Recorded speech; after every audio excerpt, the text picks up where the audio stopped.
mu kiganiro giherutse twarigiye ku ndongozi zitatu zikomeye muri kahise k'ishengero, Saint Augustin, Martin Luther na Calvin, ico banditse ku masengesho byadufashije cyane. Mugabo zino ndongozi zikomeye muri kahise k'ishengero, ivyo zavuze ku bijanye n'amasengesho ntibabivoma juste mu byo babayemwo muri experience zabo, ahanini babivoma no mu ijambo ry'Imana, na cyane cyane bigiye kuri ca gisabisho twita ngo igisabisho ca Data wa twese, abongereza bita igisabisho c'umwami. Ivyo banditse vyose uko ari batatu bagenda baragaruka ku gisabisho twita igisabisho ca Data wa twese, no cita isengesho risumba ayandi. Nico gisabisho Yesu yigishije abigisha biwe kujanye n'amasengesho. Uno munsi turagaruka ngo twige kuri ico gisabisho ca Data wa twese canke rya sengesho risumba ayandi masengesho yose. Kumbura abantu ko baranyumviriza batakurikiranye ibindi biganiro twakoze imbere yaho, bashobora kuduga hejuru gatonya bakaraba ikiganiro ca gatandatu twakoze kuri izo ndongozi, maze bakagaruka bakajana natwe mu kiganiro c'uyu munsi. Igisabisho twita ngo igisabisho ca Data wa twese, isengesho risumba ayandi masengesho, abantu benshi bararimenyereye, barizi ku mutwe, ku buryo batakaje kuvoma kanovera kadasanzwe kari muri ico gisabisho Data wa twese. Ariko indongozi nyinshi zo muri kahise wasanga bose bahuriye kuri kino kintu kimwe, guhereza agaciro igisabisho Data wa twese no kwaba bakigaruka ko imisi yose, nka Martin Luther yaba kigaruka ko akagisengera mu misi yose kabiri ku munsi. N'abandi abapurite n'abandi barahereza ikibanza kidasanzwe, kwiga badahagaritse akanovera, umutima, umuyoboro, aho ama emphasis kuvuga ivyo ryasengesho ritsindagira bakabigarukako, maze bigahereza umuyoboro mwiza ugusenga kwabo. No munsi turagenda gace kandi turabe ingene ha amasengesho indwi akomoka muri ryasengesho rya Data wa twese dukwiye kwama tugarukako mu bihe byacu by'amasengesho. Two turiga ku masengesho indwi, turaba n'umutima uri muri ivyo bihimba indwi bigize igisabisho ca Data wa twese. Ubwa mbere na mbere tutaravuga ibyo gasabisho indwi bigize biri mu gisabisho ca Data wa twese, reka tuvuge ingene kino gisabisho gitangura. Yesu abwira ngo nimuvuge ngo Data wa twese uri bw'ijuru. Yigisha abigishwa biwe kwegera Imana nka Data. Mu by'ukuri ninde muri twebwe afite uburenganzira bwo kwita Imana Data igihe tutabihawe n'Umwana? Ko abamwakiriye bose yabahaye ubasha gucika abana b'Imana. Kubw'ubuntu budasanzwe bwatumye tuba adopte, umugisha wo kuba adopte mu muryango w'Imana. Niyo mpamvu dushobora kwita Imana Data. Ibindi bintu byose bikurikira bishobora kubera ikimazi ca Yesu Kristo caduciriye inzira tugashobora kwegera Imana nka Data. Ivyo bituma rero tuyegera mu rukundo rwizigira ku bisigaye vyose twaje twifuza gusoka imbere yayo. Ubwa mbere na mbere avuga ati, muce muvuga ati izina ryawe niryubahwe. Twebwe mu twavuze ngo ryubahwe, ariko mu zindi ndimi bakoresha ijambo rya kera rwose cyane. No musi novu ahajya bagatika bavuga ngo izina ryawe ritagatifuzwe, kuko hari ikintu c'ukwera muri iryo sengesho. Yesu arifuza ko abigishwa biwe ubwa mbere na mbere baba abantu babayeho ubuzima bwejejwe muri gisabisho ca Data wa twese, mu gusenga ngo izina ry'Imana ritagatifuzwe. Ubwa mbere na mbere Imana ukwera kwayo kugaragarira mu bantu bayo, babandi bayita Data. Muri kino gisabisho ca mbere harimo gusaba ko ubuzima bwacu bwubahisha izina ry'Imana, ubuzima bwacu bwerekana ko Imana itandukanye cyane natwe, yera, itunganye, kandi ubuzima bwacu bukarefleta, bukaba nk'icirore c'uko kwera kw'Imana. Rero ubwa mbere na mbere harimo gusaba ko twebwe Imana duhereza inkomezi zo kuba ubuzima bwereje kugira ngo abadukikuje bose babone ukwera kw'Imana. Ubwa kabiri hariho kwifuza ko abari kure, amahanga, amoko yose yubaha izina ry'Imana, ahindukirira izina ry'Imana. Calvin yongera akavuga ati, muri ino jambo ngo izina ryawe ritagatifuzwe harimo kandi no kuvuga ngo Mana reka utwereke ubwiza bwawe ku buryo tukwegera n'umutima wuzuye umunezero kandi ushima, kuko twitegereje tugatangarira ubwiza bw'ico uri, ubwiza bw'ukwera kwawe. Ubwa kabiri avuga ati, nimusenge musaba ngo ubwami bwawe nibuze. Ariko kandi na hano nyene Calvin avuga ati, erega ubwami bw'Imana bugaragarira muri babandi bahamagara Imana Data. Ubwami bw'Imana ni uko kwakira inganje y'Imana n'umutima uciye bugufi, unezerewe kandi ubikunze, nk'uko wa mwanditsi Thomas Cranmer yatunganya agatabo k'amasengesho k'abangirikana yavuze ati mana nuduheze gukunda ibyo utegeka kugira ngo nawe ushitse ibyo wasezeranye.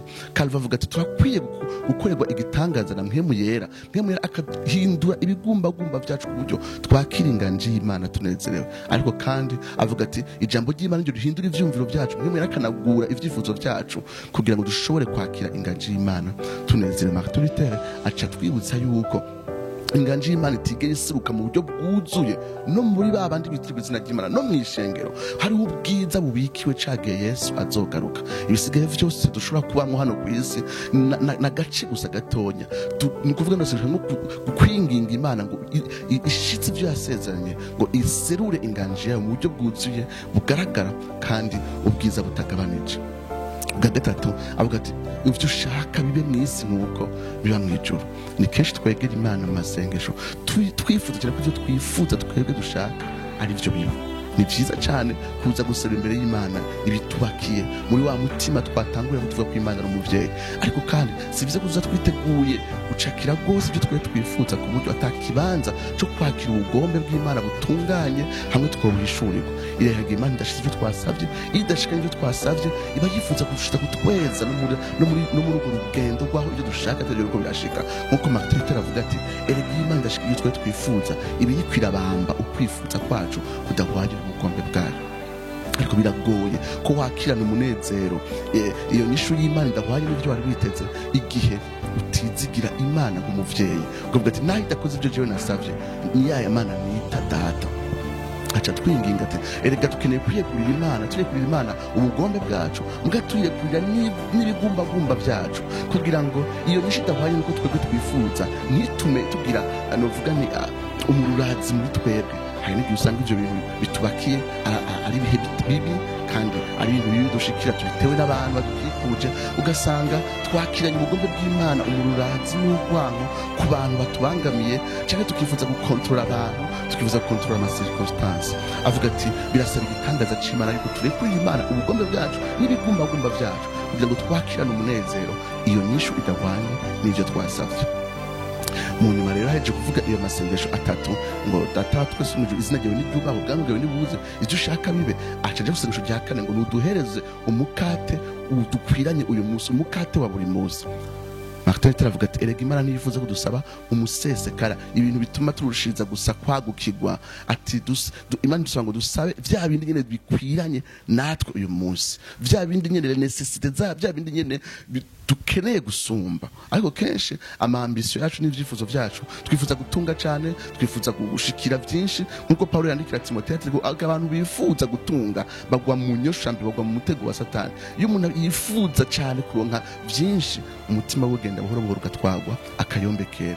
Avuga ati rero turakwiye gusaba vya bindi dukeneye nka wa muntu yitwa Aguri amajambo yaguri twaherako imigani 30 ku murongo w'umunani ati Mana ntumpereze ubutunzi buzotuma umunsi vuga ati mbega we Mana uri iki, kandi ntumpereze n'ubukene buzotuma ntukisha izina ryawe. Ati turonke gusa ibidukwiriye mugabo irashika Imana ikaduhereza vyinshi, ikaduhereza umusesekara. None uwo musesekara uhuriye he na rino sengesho? Nuko ibintu birenze ibyo dukeneye absolument Imana ibiduhaye ku bwacu, ibiduhaye ku bwami bw'Imana, ibiduhaye ngo ryasengesho twahera ku bwami bwawe ngo ribuze buseruke. Imana ibiduhaye ivyo birenze ko kugira ngo tubikoreshe ku bwayo, ku bw'ubugombe bwayo, ku bw'ubwami bwayo. Aca abana yakavuga ati dusenge dusaba ngo uduharire ibyaha byacu nkuko natwe duharira abatubwiye nabi. Ni isengesho rikomeye riduhamagarira kwihana. Martin Luther niwe muntu wa mbere azokwandika no muri za nyandiko twavuga 95 yamanika kuri kaminuza ya Wittenberg avuga ati umuntu uwizera ahamagara ubuzima budahagarara ko kuguma yihana, ubuzima bw'uwizera mu buzima bwihana ku munsi. Rero iyo umuntu yama yegera Imana kugira ngo yakire ubuntu kubwo kudatungana kukiri muri we, bituma umutima we wuzura umunezero kuko aba yanaguwe n'imbabazi z'Imana, bigatuma atagirira akazikira kariko kose abandi bantu bamukikuje cyangwa bamugiriye nabi. Aronye inkomezi zo guharira kuko yahariwe rwose kandi yanaguwe n'imbabazi z'Imana. Tumaze kurekurira iryo sengesho tuje gusengesho gatandatu. Isengesho gatandatu rivuga ngo ntudutware mu bitwosha nabi yamara udukize wa mubi. Ubumenyi isengesho naho riherera mugabo kuri Calvin ryahereraho yafashe amajambo abiri yashira hamwe. Mugabo Saint Augustin na Martin Luther basangana amasengesho abiri. Reka tuyegere nk'amasengesho abiri. Ubwa mbere avuga ati ntudutware mu bitwosha nabi.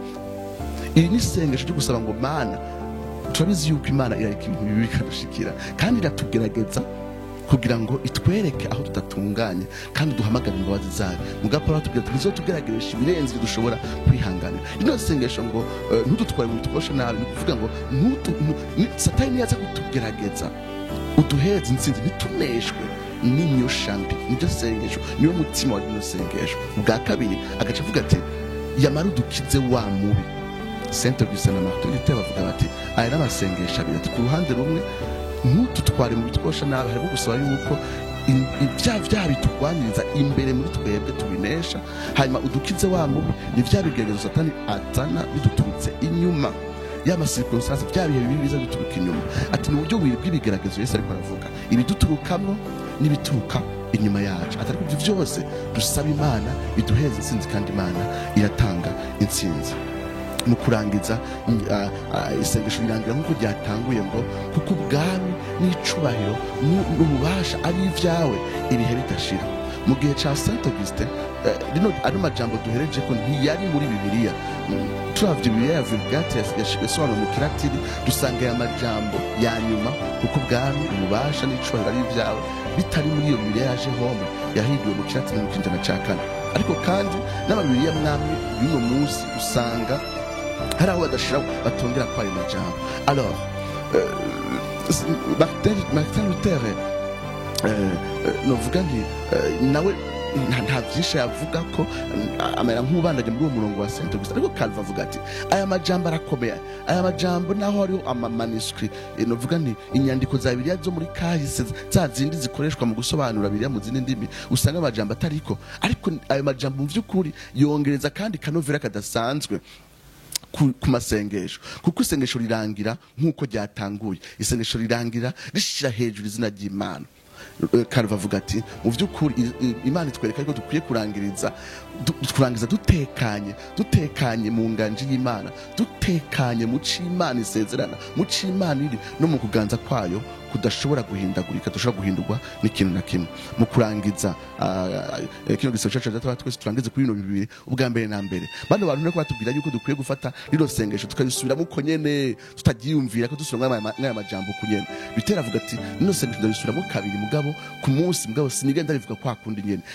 Akoresha amajambo yiwe akiapropria, novuga kino gisosho cyacu data twese. Rero kino gisabisho si kinjo gusubiramo uko nyene umuntu atakora vyumvira, giharira ngo duhereze umuyobo kiduhereze ivyo dukwiye gutsindagira ko turasenga, itwereke umutima w'amasengesho, ariko simaka dusubiremo akajambo kamwe kamwe ukunyene iminsi yose. Bwa kabiri murabe neza ino sengesho rya data wa twese rivuga ngo ritangura rivuga ngo data wa twese ni muri bwinshi, uduheze uduharire ibyaha byacu, uduhereze umukate wa buri munsi. Irino sengesho riri muri bwinshi kubera iki?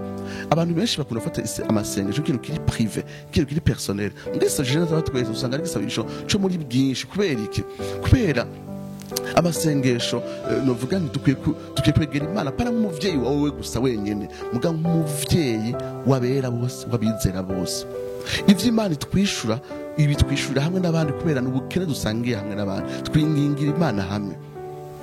Mu by'ukuri Calvin avuga ati amasengesho yacu turi kumwe n'abandi niyo akwiye guhereza umuyoboro n'inkomezi amasengesho twisengana twenyene. C.S. Lewis mu gitabo ciwe citwa The Four Loves, inkundo zine, avuga ati murabe neza iyo abantu n'abagenzi ari babiri gusa, hama hari igice ca mugenzi wawe utabona nawe nyine adaserura, mugabo haje umugenzi wa gatatu biza gutuma umwe wese muri mwebwe hari ico bimukura mu aserura, bigatuma mushiza kumenyana gusumba kwera murenze babiri. Ati murabe rero ingene muri Yesaya 6:3 ngo abaserafi baza barabwirana ngo uwera uwera uwera niwe uhoraho Imana nyir'ingabo. Abaserafi barabwirana. Uyu muhamagaro isengesho ikintu dukorera hamwe n'abandi, aho tubwirana ukwera kw'Imana, aho tubwirana icoro c'Imana, aho tubwirana ibitugwanya ibitubabaje tukavyerekera Imana hamwe nk'umuryango w'impemu. Nize ko isengesho ryabafashije, tuzobandanya ubutaha. Imana ibahezagire.